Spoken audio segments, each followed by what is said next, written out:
Welcome to Go Fact Yourself, the Top 10 Lists podcast. You've brought us some truly mind-bending top research this time. We're about to embark on a top 10 journey that kind of flips the script on how we think about history. Forget grand strategies, brilliant masterminds, because today we're diving headfirst into the glorious chaos. Historical events that unfolded thanks to sheer, unadulterated accidental blundering. Think world-altering moments triggered by, I don't know, a pig dispute, nuclear near misses averted by a hunch, and scientific breakthroughs born from, well, leaving dirty dishes lying around. Get ready for some historical WTF moments. It's a fascinating premise for our top 10 journey, isn't it? The idea that these monumental shifts, the things we study, they could have hinged on something so utterly human, so accidental. Yeah? It really makes you reconsider the narrative of history as this, carefully constructed sequence. Totally. Almost makes you wonder how many other major turning points came down to pure chance, pure luck, or, well, a stake. Absolutely. And you've unearthed some truly unbelievable examples for our top 10 journey. Let's kick off with number 10. The war that almost started over a pig. I mean, you just can't make this stuff up. What's fascinating here as we start our top 10 journey is just the sheer absurdity of it. June 1859, San Juan Island. Back then, it was jointly occupied by the U.S. and Britain. Okay. And a British settler working for the Hudson's Bay Company, he had a pig. This pig, well, it had a taste for potatoes. Specifically, the potatoes growing on an American founder's property, lime in color. Okay, so classic neighbor dispute, right? Maybe a stern word, build a fence, something like that. Exactly. That's what you'd think. But instead, Cutler took matters into his own hands. Yeah. And he shot the pig. He shot it. Shot the pig. Now, this wasn't just any pig. It belonged to a British company, a big one. So this seemingly minor act, it just snowballed really fast into a military standoff. Hold on. A dead pig led to international tensions. How did that even happen? Well, the British authorities were, understandably upset. Loss of property. They demanded compensation. Cutler refused. Things escalated. Soon, American troops were sent to the island. And the British responded by sending warships, actual warships. Warships. We're talking about 461 American soldiers facing down 5 British warships. 5. All because of a pig with expensive tastes. 5 warships for a pig? Wow. That's intense. And how long did this ridiculous standoff last? This part of the top 10 journey? 12 years. 12 years. 12 years of military tension. Mm-hmm. All because of one pig and, well, a farmer with a quick trigger finger. Mm-hmm. Amazingly, though, no shots were ever fired between the two sides. It just sort of simmered. So how did it end? It was eventually arbitrated by Kaiser Wilhelm I of Germany, of all people. Kaiser Wilhelm. Seriously. So what's the takeaway here for our top 10 journey? A silly pig almost caused a war. Precisely. And if that war had happened, think about it, it could have drastically altered the U.S.-British relationship. It might have delayed a real conflict later, maybe changed who controlled the Pacific Northwest. So, it makes you think, what seemingly small, ridiculous things today could have massive consequences. It's kind of sobering. Definitely makes you look at that squirrel stealing your birdseed in a whole new light. Right. The butterfly effect in action. All right, moving on to number 9 on our top 10 journey. And this one is genuinely chilling. It's about the man who saved the world, basically by ignoring his job. Yeah, this is the story of Soviet LT Colonel Stanislav Petrov, 1983. The Cold War was, well, incredibly tense. High alert doesn't even cover it. Petrov was on duty at a Soviet early warning center, and the system reports, boom, the U.S. has launched 5 nuclear missiles. 5. That's not a drill. That sounds like the real deal. Protocol would dictate immediate retaliation. Exactly. The system indicated a confirmed launch. Protocol was crystal clear, immediate notification up the chain of command, which would almost certainly, certainly, have led to a retaliatory nuclear strike. The fate of the world, right there. And Petrov's reaction, his gut feeling, he thought, seems fake. Seems fake. Just like that. With alarms blaring and everything. That's quite the moment in our top 10 journey. That's essentially it. Despite all the evidence from the system, flashing lights, alarms, Petrov had this strong intuition. Something wasn't right. He knew or felt that a real first strike would likely involve hundreds of missiles, a massive wave, not just 5. So he hesitated against protocol, and he chose not to report it as a real attack, which took incredible nerve. And he was right. It was a false alarm. He was absolutely right. It turned out the Soviet early warning system had malfunctioned really badly. sunlight reflecting off high-altitude clouds. The system misinterpreted these reflections as missile launches. Wrong way. Sunlight. Yep. Petrov's gut feeling, his willingness to question the tech, probably averted global nuclear war. Just think about that. One person's skepticism. That's staggering. A complete accident, a glitch, averted by one man's hunch. What happened to him? Was he hailed as a hero for saving the world? This near miss in our top 10 journey must made him famous. Not right away, no. Initially, he was actually scolded. Yeah. Reprimanded for not following protocol, for not filing the proper paperwork correctly. Hitting, scolded. Yep. It wasn't until much, much later, decades later, that his actions got global recognition. Sadly, he lived a pretty obscure life after that and passed away in 2017. Makes you wonder about the unsung heroes, right? Wow. It really drives home, for this point in our top 10 journey, the importance of trusting your intuition. Even against procedures, against data. Yeah, exactly. It raises that big question, doesn't it? Blindly following protocol versus critical judgment, especially when the stakes are, well, extinction level. Yeah. And it shows technology, even sophisticated warning systems, isn't infallible. Glitches happen. Okay, from near nuclear annihilation to something slightly less world-ending, but still bizarre. Number 8 on our top 10 journey. Napoleon's disastrous invasion of Russia. Apparently, it wasn't just the winter, but also his soldiers' buttons. Buttons, really. This is a pretty intriguing theory, yeah. It explores how a seemingly tiny material failure could impact a massive military campaign. A good fit for our top 10 journey. We all know about the brutal Russian winter of 1812. It decimated Napoleon's Grand Armée. But some historians argued that the tin buttons on the soldiers' uniforms played a significant role. Maybe not the role, but a role. Buttons? How could buttons possibly bring down an army of, what, like 600,000 men? Yeah. Part of this historical blunder in our top 10 journey. Okay, so the theory revolves around this thing called tin pest, or tin disease. Below a certain temperature, around -13°C, which, is pretty common in a Russian winter, tin changes. Changes how? It becomes incredibly brittle. It basically disintegrates, crumbles into this gray powder. It's a known scientific thing, an allotropic transformation. So the freezing cold literally caused the tin buttons to just fall apart. Exactly. Imagine hundreds of thousands of soldiers marching in sub-zero weather. And as they march, the buttons on their greatcoats, their trousers, just crumbling away. Their clothes would literally start falling off them. Oh, wow. That's, not great for morale. For staying warm, I'd imagine. Not at all. Think about it. Coats flapping open, trousers falling down. It severely hampered their ability to function, to fight, to survive. It made them even more exposed to the horrific cold. Right. Now, people debate how big a factor this was compared to the cold itself, disease, starvation, the Russian army. But it certainly couldn't have helped. And let's remember, Napoleon famously ignored warnings about the Russian winter anyway. So maybe faulty buttons were just the final, almost darkly funny insult to injury. You could say that. Hubris and dodgy buttons. It really makes you reflect, doesn't it? How tiny material failures can have huge unexpected impacts. It's a reminder that the smallest details matter. A wardrobe malfunction on a world historical scale for our top 10 journey. Exactly. Highlights the interconnectedness of everything. All right, from fashion disasters to something Wow. far more sinister as we continue our top 10 journey. Number 7. A French town in the 1950s that apparently lost its collective mind, and the CIA might have been involved. This sounds like a movie plot. It really does. And the reality is quite disturbing. 1951. Pont Saint-Esprit, France. Suddenly there's this mass outbreak of hallucinations, bizarre behavior, people having vivid, terrifying visions. Some thought they could fly. One man apparently thought he was a plane and tried to jump off a roof. Just utter chaos. That's incredibly unsettling. What did they think caused it at the time? Initially, the official explanation was ergot poisoning, from contaminated rye bread.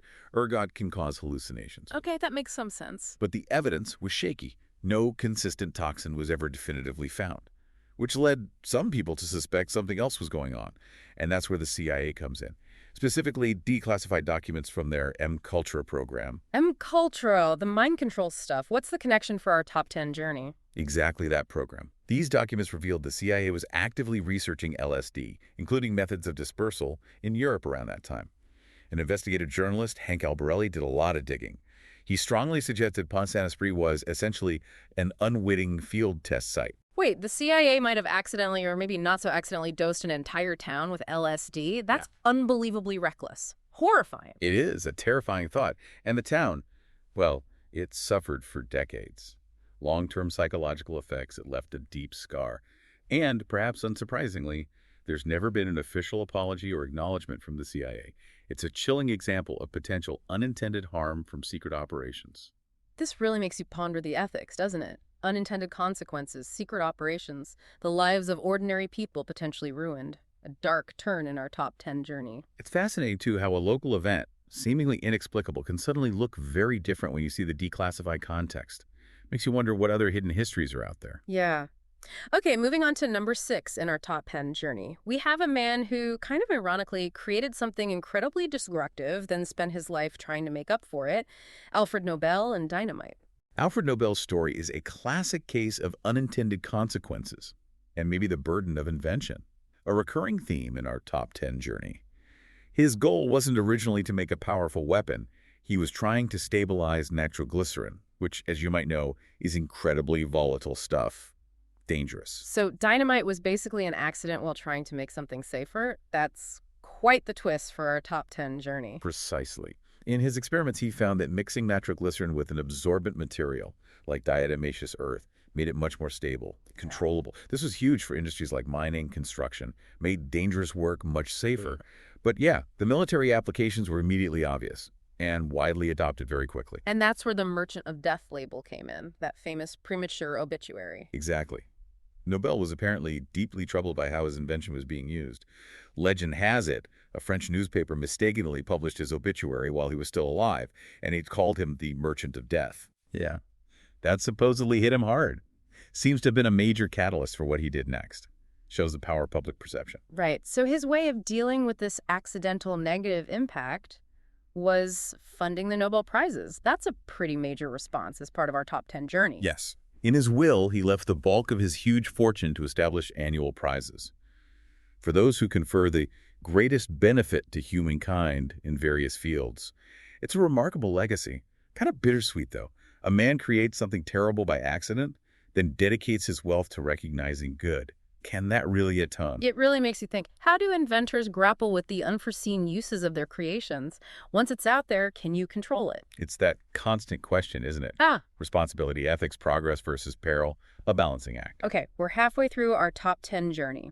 Number 5, a scientific discovery that revolutionized medicine, and it all started with a messy lab. Alexander Fleming and penicillin. Yes, the classic serendipity story in science. A perfect example for our top 10 journey. 1928, Dr. Alexander Fleming, St. Mary's Hospital, London. He was researching influenza. And by reputation, he was known for being a bit untidy, maybe slightly disorganized in his lab habits. Untidy enough to accidentally change medicine forever. That's some next-level disorganization for our top 10 journey. Apparently so.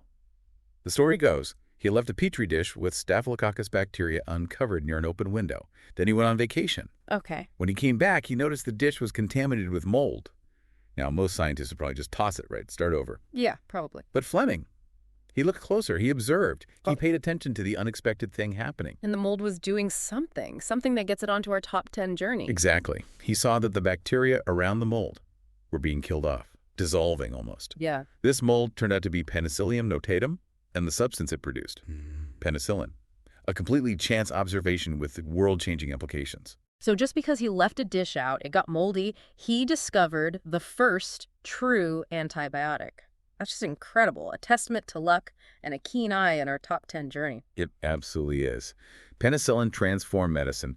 Think about it before antibiotics. Simple infections, scratches could kill you. Right. It saved countless lives, especially during World War II, reduced soldier mortality dramatically. Right.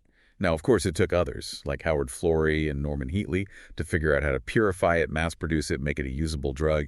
But Fleming's accidental observation, that was the crucial first spark. Shows how science is often collaborative, even starting from one person's lucky mistake. It really highlights observation, serendipity, being open to the unexpected. Maybe we should all leave our dishes out more often. Maybe. Or at least pay attention when things go wrong in an experiment. Sometimes the error is the discovery. Okay, moving to number 4 in our top 10 journey. Another inventor, another story of things going boom. Robert H. Goddard, the father of modern rocketry, and his rather explosive path. Robert Goddard, yeah, absolutely pivotal figure for space exploration. Definitely belongs on our top 10 journey. But his early experiments, let's just say they were less about elegant engineering and more about, well, loud noises and things exploding in his backyard. He was a visionary, sure, but getting there involved a lot of trial and error. Heavy on the error, often involving unexpected launches and bangs. Backyard explosions. He sounded like he would have been a terrible neighbor. Imagine the HOA complaints. He probably wasn't popular. His first serious rocket launch attempt, 1914. A near total failure. Barely got off the ground before it, basically blew up. But despite these huge setbacks, despite being ridiculed by a lot of the scientific community, the press, he kept going. His determination was incredible. He kept blowing stuff up in his yard even when everyone thought he was nuts. That's dedication. Or maybe just not listening to anyone. It really is. He had this deep belief in rocket propulsion. Even when newspapers mocked him, one famously said he didn't know basic physics, that rockets couldn't work in space, he just pushed on, often working in secret, limited funding. And of course, his work, his fundamental research. It laid the groundwork for the Apollo missions, took us to the moon, a journey way beyond his backyard. Quite the contrast, isn't it? Backyard mishaps to moon landings. But he didn't really get the recognition during his lifetime, did he? A sad note in our top 10 journey. Sadly, no. Not really. It wasn't until after he died that his crucial contributions were fully appreciated. His story is just a powerful reminder, isn't it? Perseverance, innovation, even when everyone doubts you. Makes you wonder how many others were dismissed too early. All right, heading into the top 3 of our top 10 journey. And this one. It's mind-boggling. An entire world war, possibly triggered by misunderstanding. A greeting card. That sounds almost too absurd. Well, the assassination of Archduke Franz Ferdinand in Sarajevo, 1914. Yeah. That's the spark, right? The event everyone points to for World War I. Yeah. A massive moment for our top 10 journey. But when you really dig into the events leading up to it, and immediately after, it's this incredibly tangled mess. Yeah. Diplomatic failures, rigid alliances, petty disputes, and yes, some really unfortunate misunderstandings, terrible timing that just highlight how much chance played a role. Okay, but a greeting card specifically. Yeah. Who does that fit into this catastrophe in our top 10 journey? Okay, maybe greeting card is oversimplifying it a bit dramatically. Yeah. But it stands in for the idea of human communication breakdown, misinterpretation. There were so many instances of poor communication, misjudgments. That whole day in Sarajevo was chaotic. There was already a botched bombing attempt earlier. Ferdinand stubbornly decided to continue the trip despite warnings. Right. And then after the assassination, the diplomatic messages flying back and forth between Austria-Hungary and Serbia, the nuances, the alliances.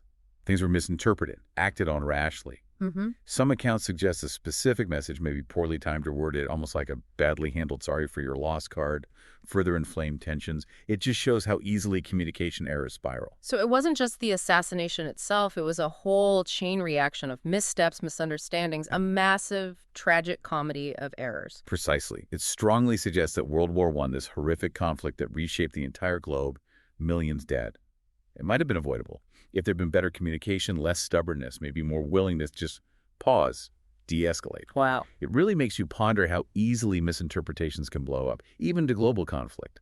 A stark reminder of how fragile peace can be. It is sobering. Makes you double-check that email before hitting send.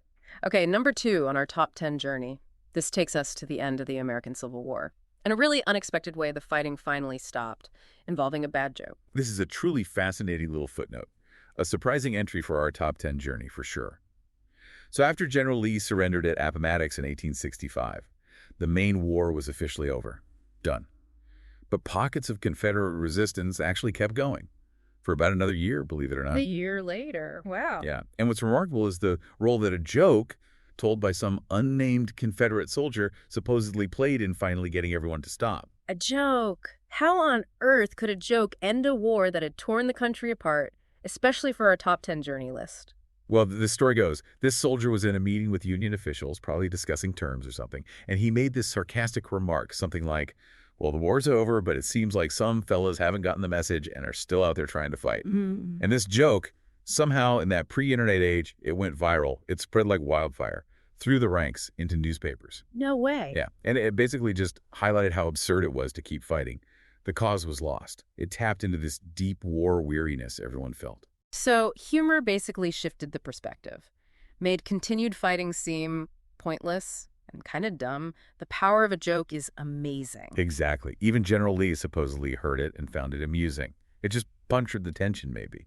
It shows the unexpected power of social dynamics, even humor, in history. It wasn't a big battle or a treaty. It was a flippant remark that helped nudge things to a final close. That's incredible. A single joke helping end a war. Makes you wonder about the impact of memes today, doesn't it? It really does. The power of shared perspective, even through humor. All right, we've reached number 1 on our top 10 journey, the accidental invention of the internet. Apparently it came about thanks to some guy's insane Cold War scheme. That sounds like a hook. The origin of the internet is maybe the ultimate example of solving one problem and accidentally creating something world-changing. Perfect for number 1 on our top 10 journey. Back in the 1960s, peak Cold War paranoia, the U.S. Department of Defense was, understandably, worried about their communication systems surviving a nuclear attack. They needed a network that could keep working even if parts of it were totally destroyed. Robustness was key. So the goal wasn't creating a global network for cat videos and arguing online. That's a bit different from its origin story in our top 10 journey. Not even close. The aim was purely strategic, military survival.